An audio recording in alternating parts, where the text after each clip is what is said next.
kabar ya, alhamdulillah baik kabarnya.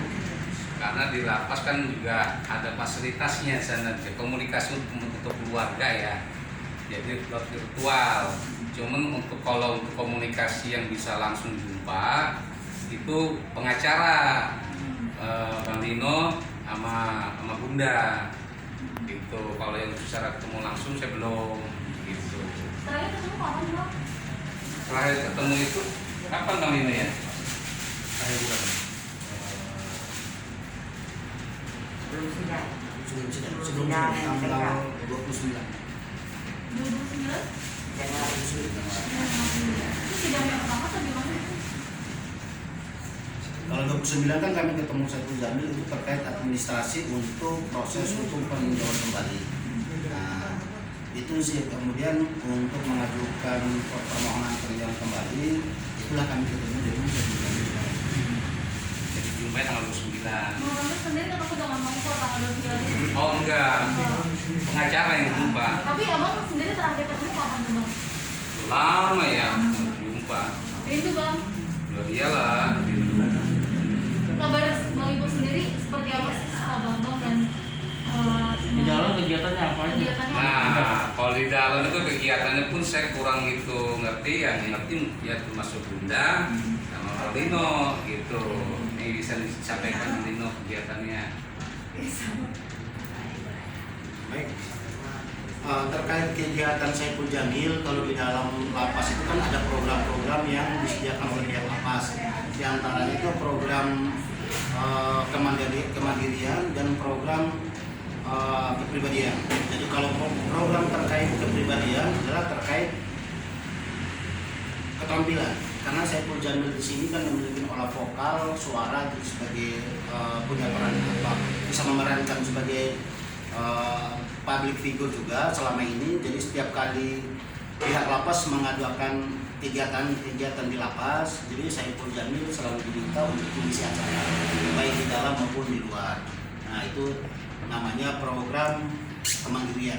Ada program kepribadian, yaitu mengikuti program-program seperti kesadaran tentang hukum, kesadaran sebagai warga negara Indonesia, terus kesadaran tentang jasmani dan rohani. Salah satu di antaranya adalah mengikuti program santri, yaitu sering mengikuti tausiah, sering mendengar tausiah di dalam, termasuk mengaji. Itulah kegiatan-kegiatan yang selama ini dikerjakan oleh Saiful Jamil. Kegiatannya positif ya, Bang.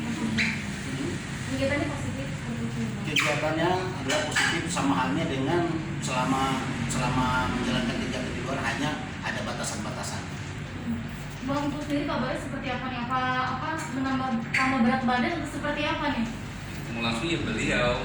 Bunda sama Kalau mengenai berat badan, karena kondisi Saiful Jamil di dalam kan terjaga.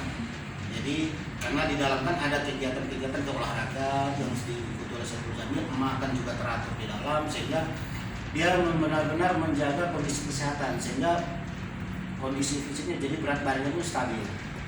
Itulah yang selama ini, yang kemarin, yang terakhir kami ketemu pada saat meminta beliau untuk menandatangani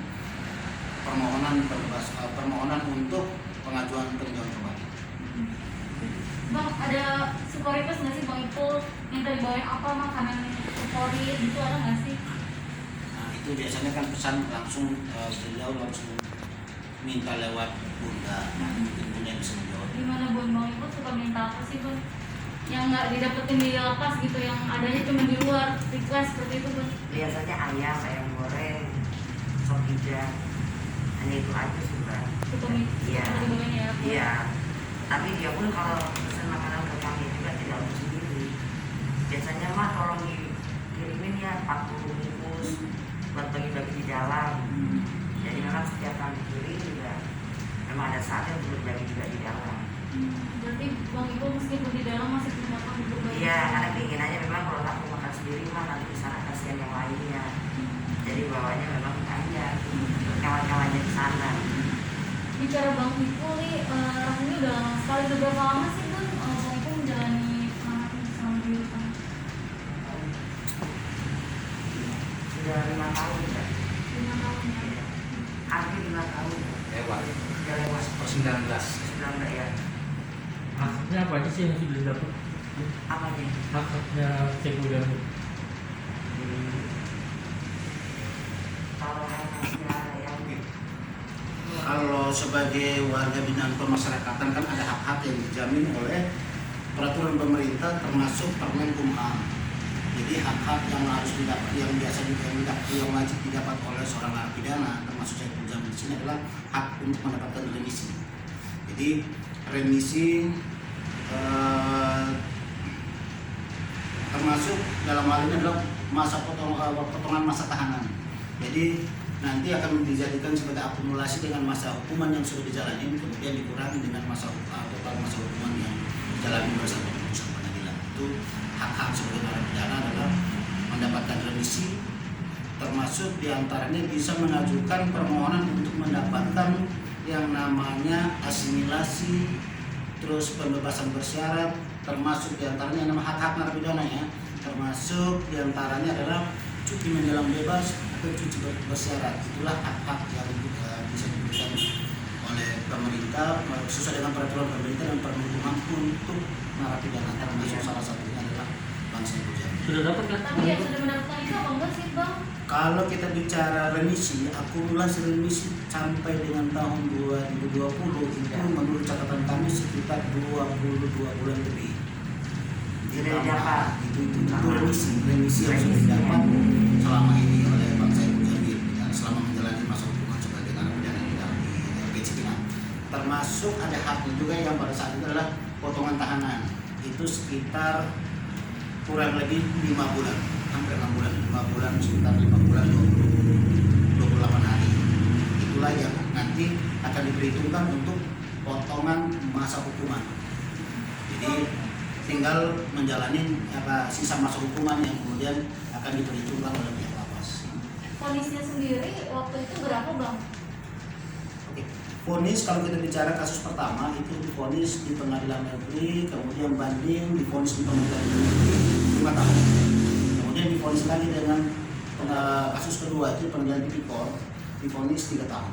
Jadi akumulasi semuanya adalah 8 tahun. Sekarang sudah menjalani 5 tahun. Sekarang sudah menjalani 5 tahun per tanggal 19 Februari 2021. Tapi berarti asimilasi dan remisinya sudah didapatkan atau belum sih Bang? Kalau mengenai remisi sudah diberikan, itu kurang lebih sampai dengan tahun 2020 remisi akumulasi remisi itu sekitar 22 bulan lebih. Itu remisi. Nah, selain itu kan kita juga mengajukan yang namanya permohonan pembebasan bersyarat. Nah, syarat untuk mendapatkan pembebasan bersyarat adalah satu, harus menjalani masa hukuman 2/3. Nah, terhitung sejak pertengahan bulan Februari tahun 2019 yang lalu tahun 2020 itu sudah dapat pembebasan. Saiful Jamil sudah menjalani 2/3 sehingga Saiful Jamil pernah kita direkomendasikan untuk mengikuti pembebasan bersyarat. Nah, untuk mendapatkan persyaratan selain harus 2/3 menjalani masa hukuman 2/3 sekaligus adalah mengikuti asimilasi. Setelah mengikuti program asimilasi, artinya Saiful Jamil mengajukan permohonan pembebasan bersyarat pada saat itu adalah sudah memenuhi syarat namanya syarat administrasi dan substantif. Syarat administrasi salah satunya adalah harus membayar denda pidana. Ya, jadi denda pidana sesuai dengan putusan pengadilan sudah dibayar oleh Saiful Jamil, yaitu dalam 2 kasus itu totalnya denda pidana yang dibayar oleh Saiful Jamil itu 200 juta. Nah, itu harus dibayar untuk direkomendasikan dalam mengikuti program pembebasan bersyarat itu satu. Terus yang kedua harus mengikuti asimilasi, itu pun sudah dijalankan oleh Saiful Jamil. Nah, yang ketiga karena Saiful Jamil kan ada hukuman dari tipikor, jadi untuk mendapatkan pembebasan bersyarat ada syarat administrasi namanya untuk mendapatkan justice kolaborator. Jadi syaratnya adalah harus dari secara resmi pihak lapas dalam hal ini lembaga ada koordinasi antar lembaga pada saat itu. Jadi sekitar pertengahan 2019 itu sudah diajukan surat pernyataan bersedia, narapidana harus bersedia bekerja sama dengan penegak hukum untuk mengungkap kasus yang sedang ditangani. Nah, itu sudah disampaikan secara resmi oleh lembaga kepada pihak KPK dalam hal ini, termasuk Kejaksaan Negeri. Nah, itu syarat untuk mau mendapatkan pembebasan bersyarat